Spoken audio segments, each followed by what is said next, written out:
அழகா முருகா ஆறுமுகனே குமரா குகனே சரவணனே கந்தா கடம்பா கதிர்வேலா கார்த்திகேயா சிவபாலா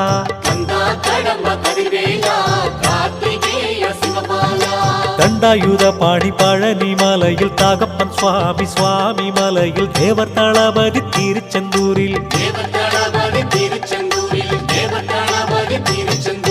தெய்வானையுடன் பரங்குன்றில் கோபம் தணிந்து திருத்தணியில்